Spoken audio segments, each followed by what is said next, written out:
शरणं श्रीगुरो श्रीयुतपदकमलं श्रीगुरून् वैष्णवां च श्रीरूपं साग्रजातं सहगण रघुनाथान्वितं तं सजीवं साद्वैतं सावधूतं परिजन सहितं कृष्ण चैतन्य देवं श्री राधा कृष्ण पादां सहगण ललिता श्री विशाखान्वितां च हे कृष्णा करुणा सिंधु दीनबंधो जगतपते गोपेश गोपिका कांत राधा कांत नमोस्तुते तप्त कांचन गौरांगी राधे वृंदावनेश्वरी वृषभानुसुते देवी प्रणमामि हरिप्रिये वाञ्छाकल्पतरुभ्यश्च कृपा सिन्धुभ्येव च पतितानां पावनेभ्यो वैष्णवेभ्यो नमो नमः।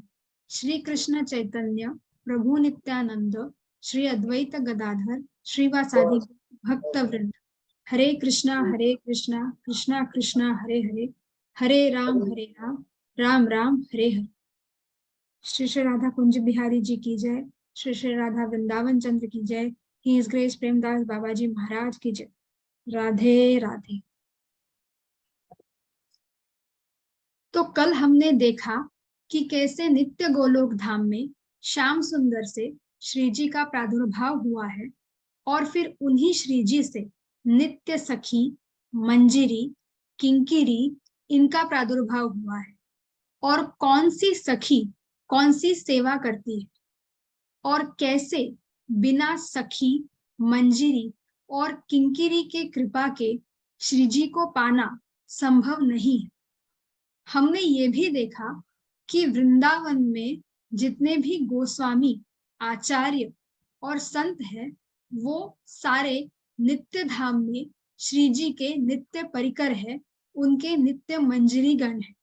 और कौन से गोस्वामी, कौन सी मंजरी। फिर हमने देखा कि नित्य धाम की नित्य लीला धरा पर क्यों प्रकट होती है। तो धरा पर लीला के प्रकट होने का एकमेव जो कारण है, एकमात्र जो कारण है, वो है जीव पर कृपा करना। और फिर कैसे भगवान के प्राकट्य से पूर्व उनका जो नित्य धाम है, जो उनसे विभिन्न नहीं है, और उनका जो नित्य परिकर गण है, वो इस धरा पे अवतरित होता है। और फिर कैसे भगवत कृपा से नंद बाबा और यशोदा मैया जो है, उनके घर में भगवान का जन्म होता है। तो आज हम देखेंगे कि भगवान का जन्म होने के बाद ब्रिजवासियों ने कैसे नंदोत्सव मनाया, और फिर धीरे धीरे करके जो है हम राधा रानी के प्राकट्य की ओर बढ़ेंगे। तो शुकदेव गोस्वामी भागवत में कहते हैं, नंदस्वात्मज उत्पन्ने जातः लादो महामना।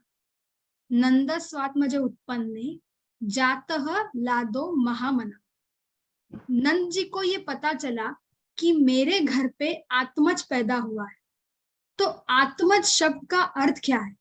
आत्मज ये शब्द प्रमाण है कि लाला नंद जी के घर ही पैदा हुए हैं। भगवान जो है वो नंद जी के घर ही पैदा हुए। तो कल हमने जैसे बताया था कि यशोदा मैया ने युग्म संतान को जन्म दिया। तो युग्म संतान यानी दो संतान, एक लड़का और एक लड़की। और हमने ये भी देखा कि कैसे वसुदेव जी जो है वो वसुदेव नंदन को लेके आते हैं, और नंद नंदन और वसुदेव नंदन जो है वो एक हो जाते हैं। तो ये प्राकट्य जो था वो एक सामान्य बालक का प्राकट्य नहीं था, भगवान प्रकट होने वाले थे। तो भगवान जो है वो दोनों जगह पे उनका प्राकट्य हुआ है। और जब वसुदेव जी वसुदेव नंदन को लेके आए तो नंद नंदन और वसुदेव नंदन जो है वो एक हो गए। लेकिन भगवान का जो अवतरण है, भगवान का जो प्राकट्य है, वो नंद बाबा के घर पे ही हुआ है। ये इस बात का प्रमाण है कि भगवान कहीं बाहर से आए नहीं है। वसुदेव जी को ये आभास हुआ है, भगवान की लीला का ये भाग है कि भगवान वहां पर आए और वसुदेव जी उन्हें लेकर आए। लेकिन भगवान जो है वो नंद घर ही प्रकट हुए हैं, ये इस बात का प्रमाण है। तो जब नंद जी को पता चला कि मेरे घर आत्मज आया है, तो उनका मन आह्लाद से भर गया। तो सुबह के 4 बजे थे, बाबा गौशाला में गए थे और उन्हें पता चला कि पुत्र का जन्म हुआ है। तो सर्वप्रथम बाबा स्नान करने के लिए यमुना जी गए, और बाकी दिन तो बाबा कपड़े उतारकर यमुना जी स्नान करते थे, लेकिन आज बिना कपड़े उतारे सीधे यमुना जी में कूद गए, वस्त्र पहनकर ही यमुना जी में कूद गए, और स्नान भी बड़ा अद्भुत रूप से किया। 108 डुबकी लगाई, लेकिन हमेशा नारायण नारायण नाम लेकर गोता लगाते थे। तो आज कैसे गोता लगा? लाला भयो है 1, लाला भयो है 2, लाला भयो है 3। तो ऐसा करके फटाफट फटाफट जो है नंद बाबा ने 108 बार गोते लगाए और तैयार होकर वो नंद भवन पहुंचे। और जैसे ही उन्होंने खिड़की से भगवान का दर्शन किया, वो समाधिस्थ हो गए। तो यहाँ पे आचार्यगण वर्णन करते हैं कि नंद बाबा वापस आने के बाद उन्होंने ब्राह्मणों को नांदी मुख श्राद्ध करने के लिए बुलाया। तो नांदी मुख श्राद्ध जो है वो पहले के जमाने में होता था, जहाँ पे संकल्प लिए जाते थे। लेकिन नंद बाबा इतने आनंदित थे कि उन्होंने एक भी विधि नहीं निभाई, और उनके जो बड़े भाई थे उपनंद जी थे, उन्होंने सारी विधियां निभाई, और नंद बाबा बस संकल्प ले रहे थे। तो आगे हम देखें कि नंद बाबा ने जो है अलग अलग संकल्प लिए हैं और कैसे उनकी पूर्ति की है। तो जब ये श्राद्ध पूर्ण हुआ, तो जितने भी ब्रजवासी थे वो द्वार पर एकत्रित हो गए, और फिर अद्भुत रूप में जो है वो नंदोत्सव मनने लग गया।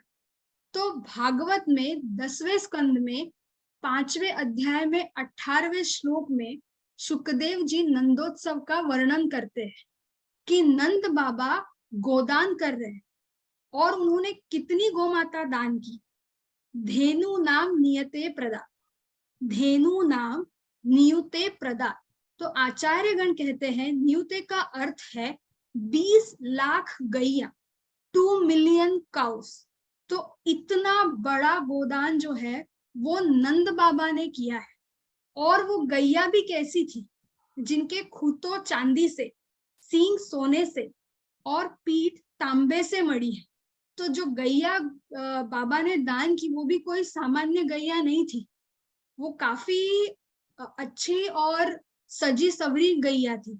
उनके पूंछ में जो है मोतियों के गुच्छे लगे हुए, गले में बड़े बड़े हार पहने हुए थे।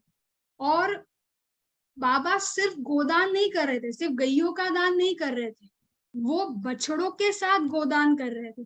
तो हम देख सकते हैं कि कल हमने जो बात की थी कि भगवान जब आते हैं, जब मन में प्रकट होते हैं, तो दिल बड़ा कितना होना चाहिए कि हमारे अंदर जो है भगवान आके बस सके। तो नंद बाबा का जो दिल था, उनका जो मन था, वो इतना विशाल, इतना बड़ा था कि उन्होंने 20 लाख गैया गोदान कर दी।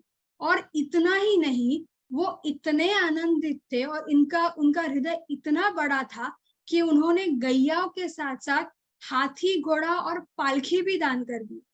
तो हाथी, घोड़ा, पालकी दान करना कोई सामान्य चीज नहीं है, क्योंकि दान करने वाला तो दान कर दे, लेकिन लेने वाला भी जो है वो कोई सामान्य दानी तो होगा नहीं, क्योंकि उनका खुराक देखना है, उनको संभालना है, उनका पालन पोषण करना है।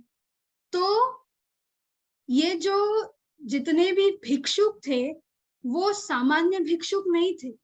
तो देवता स्वयं जो है वो भिक्षुक बनकर आए थे, और बाबा उनको हाथी, घोड़ा और पालकी का दान करते थे।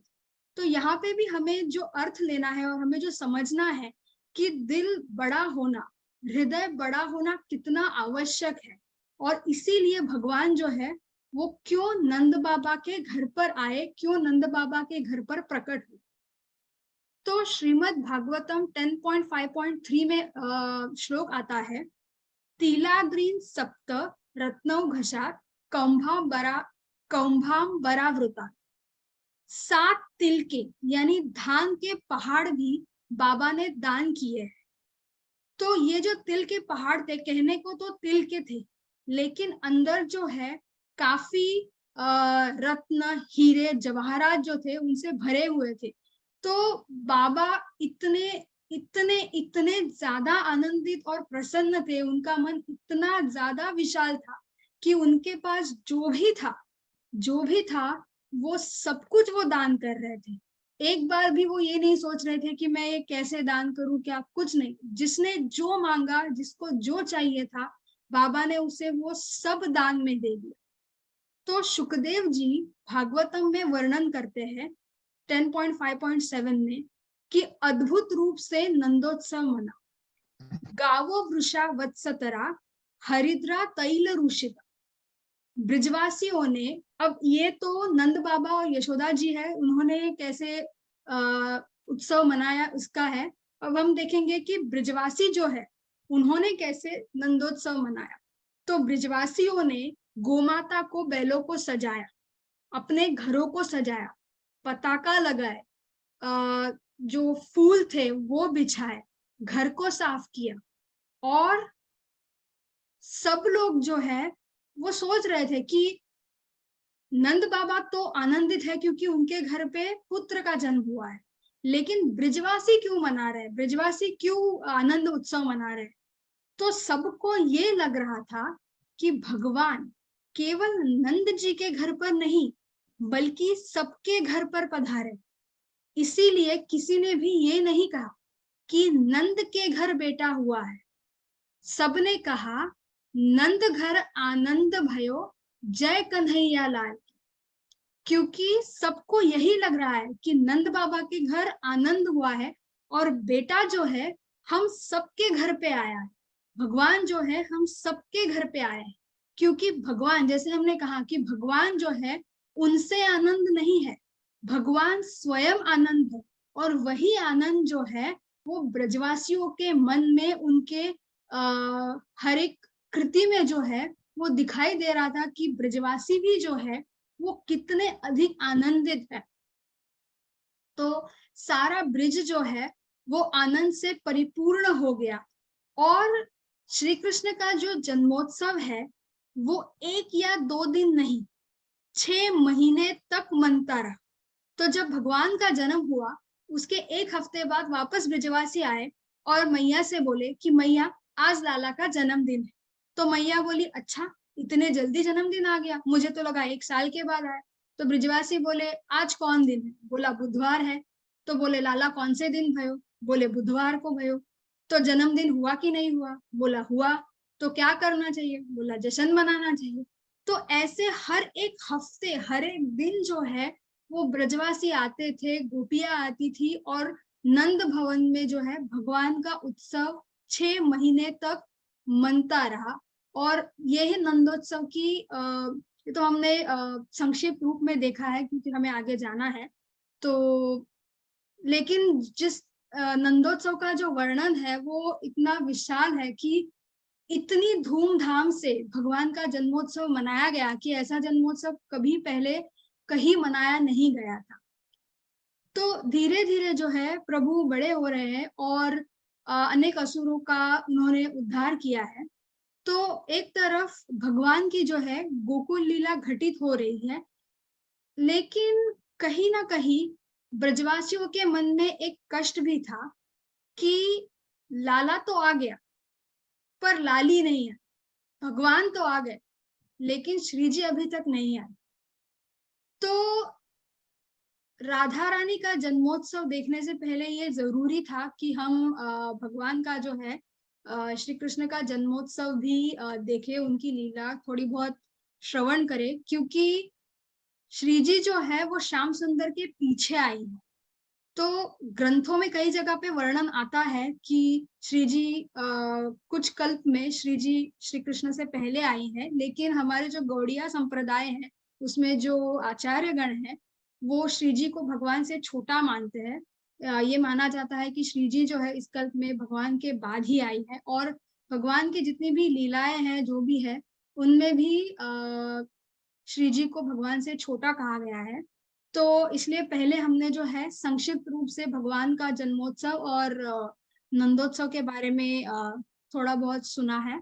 और अब आगे जो है हम श्री जी के प्राकट्य की ओर बढ़ेंगे। तो वृषभानु जी और नंद बाबा जो है वो परम मित्र है और कीर्ति महारानी और यशोदा जी भी घनिष्ठ सखी है और दोनों जो है वो चंद्रवंश से है। तो गोकुल के निकट जहां रावल गांव है, वहां पे वृषभानु जी रहते थे।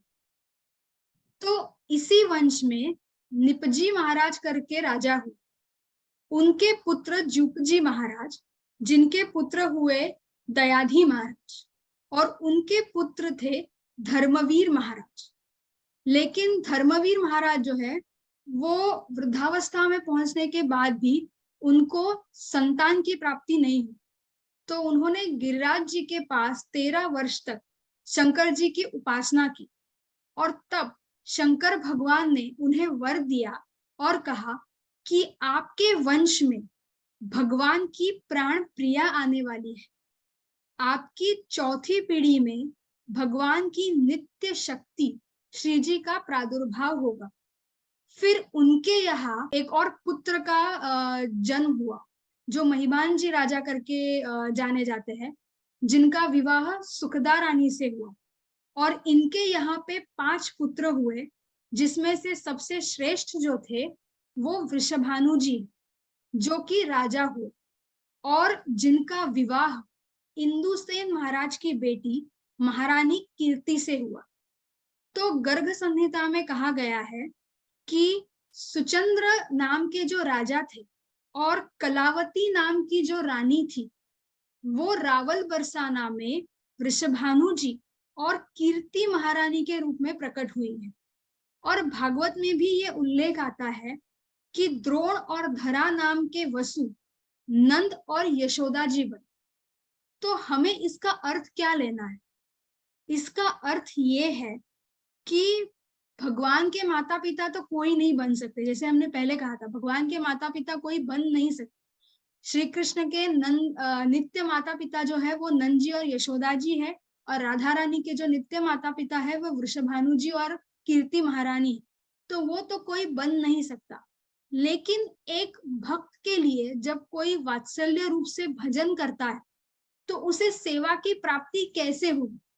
तो 2 रूपों से उसे सेवा की प्राप्ति हो सकती है, जो ऊपर दिया है कि या तो उन भजन करने वालों का नंद यशोदा जी में विलय हो जाएगा, या फिर उनके माध्यम से जो है वो भगवान की सेवा और वात्सल्य का सुख पाएंगे, या फिर वो यशोदा जी की सखी दासी बन जाएंगे।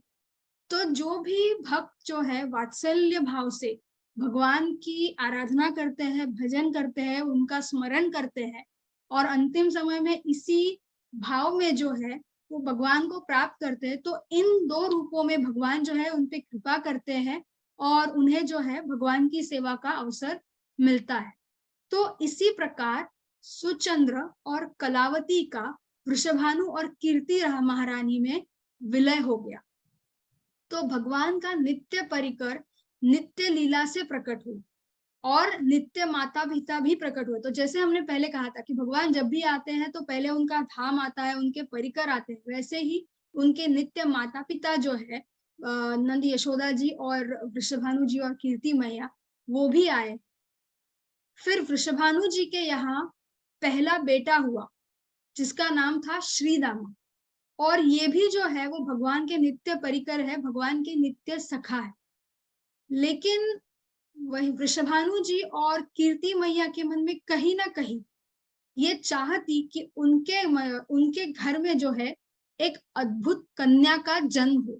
कहीं ना कहीं उन्हें ऐसा लग रहा था कि मेरे घर एक अद्भुत कन्या है। गोकुल में तो सब नित्य परिकर थे, और सबको सब तो पता था कि कैसे वृषभानु जी और नंद बाबा जो है वो घनिष्ठ सखा है, और कीर्ति मैया और यशोदा जी भी जो है वो घनिष्ठ सखी है। तो सबको पता था कि वृषभानु जी के घर लाली आएगी। और एक तरफ जहां ब्रज में नंदोत्सव मन रहा था, वहां बरसाने में भी अलग तरीके से नंदोत्सव मन रहा था। तो बरसाने वालों ने लाली होने से पहले ही लाला का तिलक कर दिया था। उन्होंने श्री जी के आने से पहले ही भगवान का तिलक कर दिया, बोला यही हमारे जमाई होंगे। और उसके बाद जो है जब ये घटना घटित हुई, उसके बाद वृषभानु और कीर्ति जी ने बहुत तप किया, यमुना जी की आराधना की, गोमाता की आराधना की।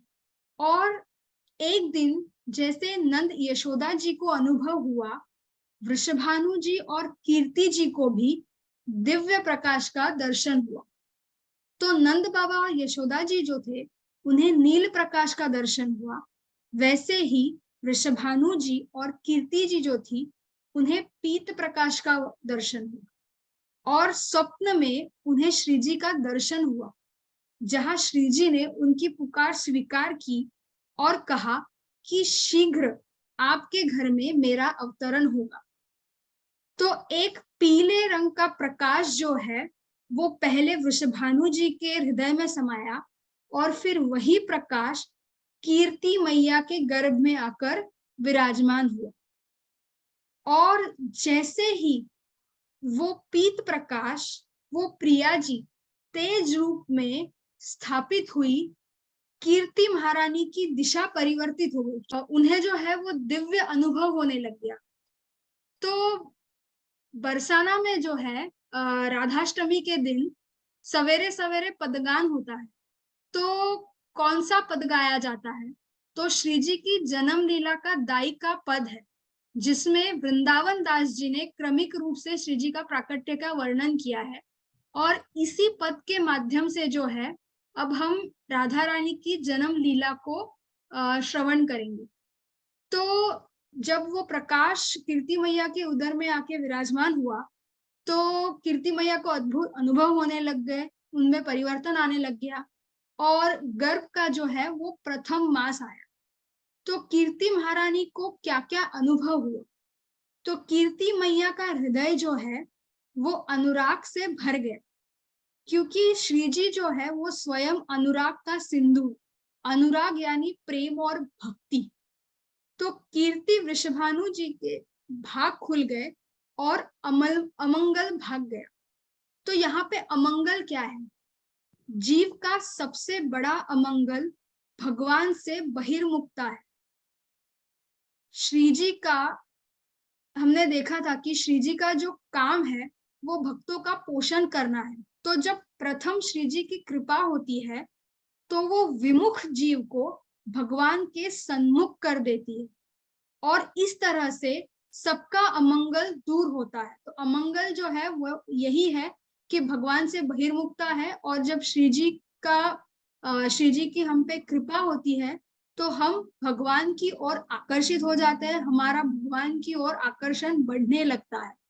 तो यहाँ पे बोल रहे हैं कि सबका अमंगल दूर हो गया और सबके मन के भीतर जो है वो प्रेम का अंकुर उत्पन्न हो गया, क्योंकि श्री जी स्वयं जो है वो प्रेम का स्वरूप है। तो साधना परक अर्थ है और लीला परक अर्थ है। लीला परक अर्थ तो ये है कि वृषभानु जी के घर से अमंगल दूर हो गया और कीर्ति महारानी के मन में हृदय में जो है वो प्रेम आ गया। लेकिन एक साधक के लिए, एक भक्त के लिए इसका क्या अर्थ है?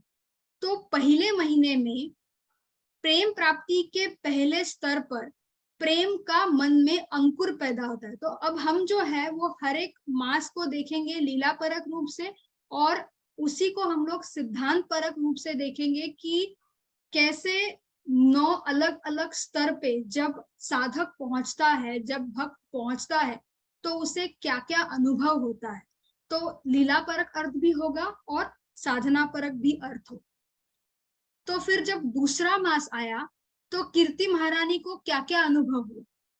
तो दूसरे महीने में कीर्ति महारानी इस बात को छुपा नहीं पाई और उन्होंने अपनी सखियों को बता दिया। तो जितनी भी सखियां थी बहुत आनंदित हो गई। ये तो लीला परक अर्थ हो गया, लेकिन साधना परक अर्थ क्या है? तो जब साधक पहले स्तर से दूसरे स्तर पे पहुंचता है तो सखी को बता देता है और इस मार्ग में हमारी जो सखी है, जो हमारी सहेली है, वो कौन है? तो इस मार्ग में हमारी सबसे निकट की जो सखी है वो गुरु है, गुरुदेव है। और उस गुरु सखी को अपने भजन का अनुभव, भजन की स्थिति साधक मंजरी बताती। और जब वो सखी, वो गुरु मंजरी इसके बारे में सुनती है तो उन्हें बहुत प्रसन्नता होती है कि उनका साधक जो है वो भगवत प्राप्ति के मार्ग पर अग्रसर है। और वो और शक्ति लगाते हैं। और यही इस धारा में गुरु का एक भाव होता है कि एक गुरु जो होता है, गुरु सखी जो होती है, वो हमेशा ये सोचती है कि मुझसे पहले मेरे साधक को, आश्रित को जो है वो भगवत प्राप्त हो जाए, भगवत प्राप्ति हो जाए। फिर तीसरा मास आया, तब कीर्ति महारानी को क्या अनुभव हुआ? तो तीसरे महीने में कीर्ति मैया की वाणी जो है वो मधुर हो गई, बहुत ही मधुर हो गई। तो इसका साधना परक अर्थ क्या है? लीला परक अर्थ तो यह है कि उनकी वाणी मधुर हो गई, लेकिन साधना परक अर्थ क्या है? कि जब पहले दूसरे से साधक तीसरे स्तर पे पहुंचता है तो उसकी वाणी जो है वो मधुर हो जाती है, उसका स्वभाव जो है वो सुंदर हो जाता है, वो और मधुर मीठा बात करने लगता है। उसके अंदर से जो कड़वाहट है, उसके अंदर से जो ईर्ष्या और बाकी जितनी भी नेगेटिव क्वालिटीज है वो सारी निकलने लगती है और उसका स्वभाव जो है वो अंदर से जो है सुंदर हो जाता है। और भजन करके अगर हमारा स्वभाव नहीं बदल रहा, हमारी सोच नहीं बदल रही, तो फिर कुछ भी नहीं बदल। स्वभाव अगर नहीं सुधरा तो कुछ भी नहीं सुधरा, क्योंकि स्वभाव में, व्यवहार में बदल होना, मिठास आना, ये अत्यंत आवश्यक है। अगर हमारा स्वभाव पशुओं जैसा है और अगर हम भजन कह रहे कि भजन कर रहे हैं लेकिन स्वभाव पशुओं जैसा है, तो फिर उसका कोई फायदा नहीं है। नकारात्मक सोच जो है अगर वो नहीं बदल रही है तो कोई फायदा नहीं है। छोटी छोटी चीजें अगर हमें बेचैन कर रही है, हमें गुस्सा दिला रही है, हमारे वर्तन में पशुओं का हमारा वर्तन जो है वो पशुओं के जैसा बनाने लग गई है, चित्त शांत नहीं हो रहा है, तो उस भजन का कोई उपयोग नहीं है। तो भजन करके ये इन सभी चीजों में बदलाव आके हमारा जो संपूर्ण स्वभाव है वो बदलना, सुंदर होना जो है वो बहुत आवश्यक है। तो अगर हम गौर से देखेंगे तो हमारे समझ में आएगा कि जब भी कोई बात होती है, जैसे हमने कहा कि छोटी छोटी बात में हमारा मन विचलित हो जाता है, तो जब भी कोई बात होती है तो हमारा भोजन नहीं छूटता, हमारी नींद नहीं छूटती है, लेकिन हमारा भजन छूट जाता है, माला, स्मरण, पूजा छूट जाती है, क्योंकि छोटी छोटी चीजों से जो है हमारा मन अशांत होता है। तो हम जब तीसरे स्तर पे पहुंचते हैं तो ये जितनी भी चीजें हैं उन सब में परिवर्तन आ जाता है, उन सब में बदलाव आ जाता है और भीतर से जो है हमारा मन सुंदर और साफ होने लगता है। तो राधा कृष्ण जो है, श्याम सुंदर और श्री जी जो है, उनका साक्षात अनुभव तो एक बहुत ऊंचे स्तर पर जाकर होता है, वो तो महापुरुषों की अवस्था हो गई, लेकिन और उसके लिए बहुत तैयारी भी करनी पड़ती है। लेकिन साधक जब भजन का प्रारंभ करता है तो उसकी यात्रा उसी दिन से शुरू हो जाती है। तो भगवान जब भी आते हैं तो पहले आनंद रूप में आते हैं, और वो आनंद कैसे दिखता है? तो वो आनंद जो है वो अश्रु बनकर आता है, आनंद अश्रु जिसे कहते हैं।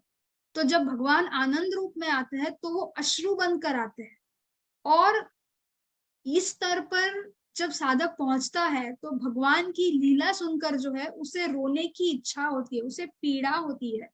और अगर वो पीड़ा नहीं हो रही है, अगर 24 घंटे में एक बार भी गोविंद के लिए एक अश्रु भी अगर हमारे आंखों से नहीं निकल रहे, तो हमें ये समझना है कि इस मार्ग में, इस भक्ति मार्ग में, इस साधक के मार्ग में हम बहुत घाटे में हैं। भजन मार्ग में जो है हम बहुत पीछे हैं।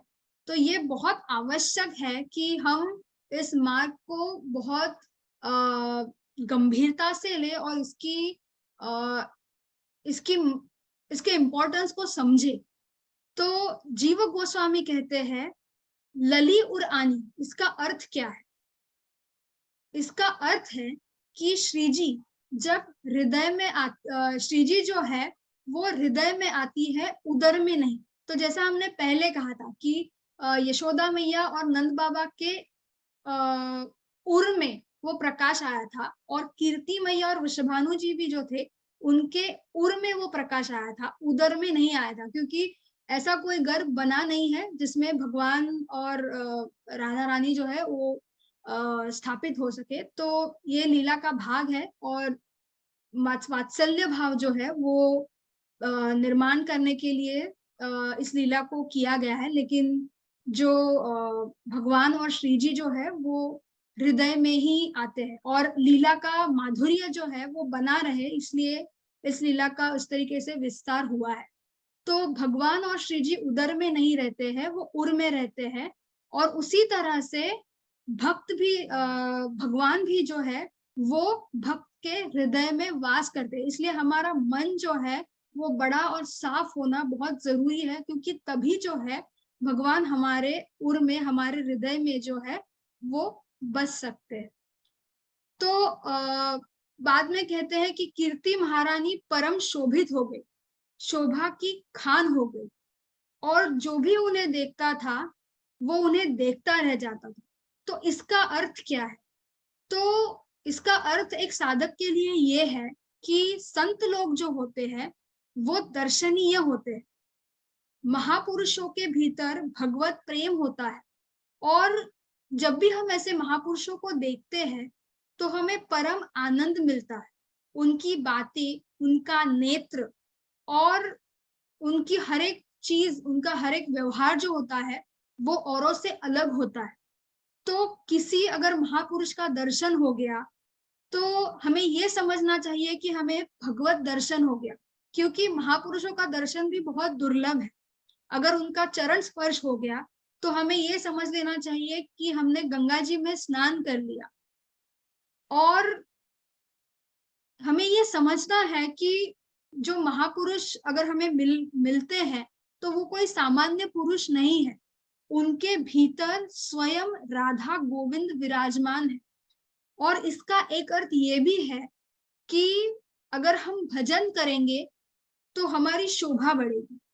हम जितना अधिक भजन करेंगे उतनी अधिक हमारी शोभा बढ़ेगी, और यही एक वैष्णव की शोभा है। जैसे हम देखते हैं कि जो मदिरा पान करते हैं, जो दारू पीने वाले होते हैं, उन्हें ये बोलना नहीं पड़ता है कि उनके मुंह से बदबू आ रही है, या उनकी बातें जो है, उनका व्यवहार जो है, उनसे हमें पता चल जाता है कि अरे इसने तो मदिरा पी है, इसने तो दारू पी रखी है, और उसका असर जो है वो दिखता है। तो संत लोग कहते हैं कि भजन का भी जो है, अगर मदिरा का इतना इफेक्ट है, अगर उसकी महिमा इतनी है, तो क्या भजन की और माला की महिमा नहीं होगी? तो उसकी अपनी एक महिमा है। और वो महिमा क्या है? तो हमारी अंदर से जो है शोभा बढ़ने लगती है, ये उसकी महिमा है। और ये अलग से दिखाने की जरूरत नहीं पड़ती। जैसे जैसे साधक इसमें आगे बढ़ता है, जैसे जैसे वो इस स्तर पे पहुंचता है और अधिक माला और अधिक भजन करने लगता है, वैसे उसकी एक एक इंद्रियों और अवयव से जो है वो शोभा दिखने लगती है। व्यवहार से पता चल जाता है कि ये साधक इस स्तर पर है और कोई सामान्य स्तर पे नहीं है। तो ये एक साधक के लिए समझना बहुत जरूरी है कि ये कितना महत्वपूर्ण है कि हम भजन जो है, कीर्तन जो है, माला जो है, इन सब के ऊपर ध्यान दे, और कैसे इसकी जो महिमा है उसे समझे। राधे राधे। बहुत mesmerizing, I would say, very nice lecture by Radha Kasi। और ये सौभाग्य की बात है कि हम राधाष्टमी के अवसर पर अपीयरेंस 4 को है, तो उसके पहले हम तैयार हो रहे हैं, क्योंकि कुछ भी फेस्टिवल आने के पहले अगर हम उस दिन का वेट नहीं करना चाहिए, 1 हफ्ता 10 दिन पहले से ही we should prepare ourselves for the arrival of Lord। जब भी वही फेस्टिवल होता है, जैसे अभी गोवर्धन है, तो एक हफ्ता 10 दिन पहले चालू हो जाना चाहिए सुनने का, श्रवण करने का, क्योंकि द प्यूरिफिकेशन स्टार्ट्स। एंड हमारा जो ध्यान है, हम फिर उसी ध्यान में रहते हैं। हाँ, अभी राधाष्टमी आई, राधाष्टमी आई, राधाष्टमी, ठीक है। और ये जो पूरे कॉन्शियसनेस बोलते हैं ना, this is the consciousness which we want to share with you, कि हम हमारे कॉन्शियसनेस कैसे हर वक्त प्यूरिफाई रखें। तो फेस्टिवल्स उसके लिए होता है, so that we every 2 months में एक फेस्टिवल आ जाता है, ठीक है। अभी राधाष्टमी आ रहा है, उसके बाद 2 महीने में गोवर्धन, फिर 3-4 महीने में होली, फिर नरसिंह भगवान, फिर रथ यात्रा। तो continuously there is a process, या एक फंक्शन आते रहता है। तो अगर हम इस लेक्चर में अगर आप ध्यान से सुने होंगे, तो जो लास्ट पार्ट है, या last part was very very very very beautiful, कि अब बच्चा जब माँ के गर्भ में रहता है तो 9 मंथ्स, सो आचार्यगण ने कितनी सुंदर तरीके से इस 9 मंथ्स को 9 स्टेप्स ऑफ भक्ति में कन्वर्ट किया। वेरी ब्यूटीफुल, कि पहले पहले प्रेगनेंसी फर्स्ट मंथ में क्या होता है, and how they related to bhakti. तो जैसे जैसे आप एक एक स्टेज ऑफ भक्ति पार करते रहोगे, वैसे वैसे आपके अंदर में एक अलग प्रभाव आते रहे, and you will find yourself undergoing lot of changes with in. तो एक गर्भवती माँ का चेहरा कैसे खिलता है, 5वां महीना, 6वां महीना, ठीक है, फिर आगमन, ठीक है, अब ये निकलेगा। वैसे ही भक्ति जो है, श्रवण से लेके प्रेम तक, श्रद्धा से लेके प्रेम तक।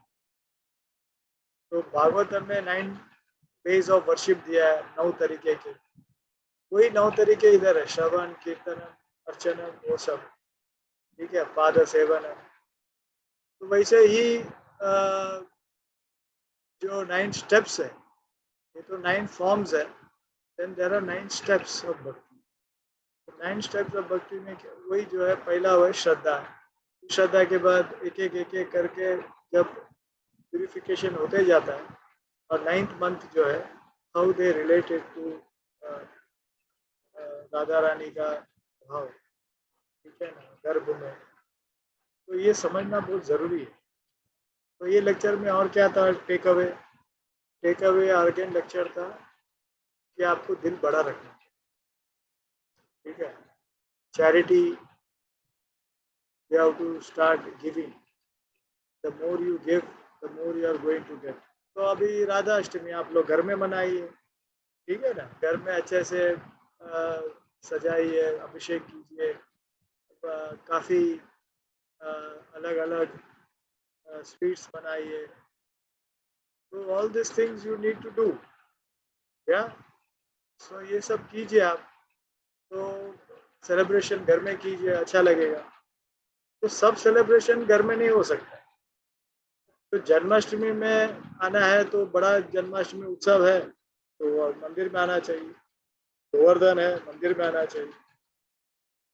तो घर के विग्रह को मंदिर में लेके आइए, हमारे मंदिर, और उधर आके एंजॉय कीजिए। तो भगवत धाम ही है, गुरुदेव का धाम है, गुरुदेव का आश्रम, मेरा तो खुद का नहीं।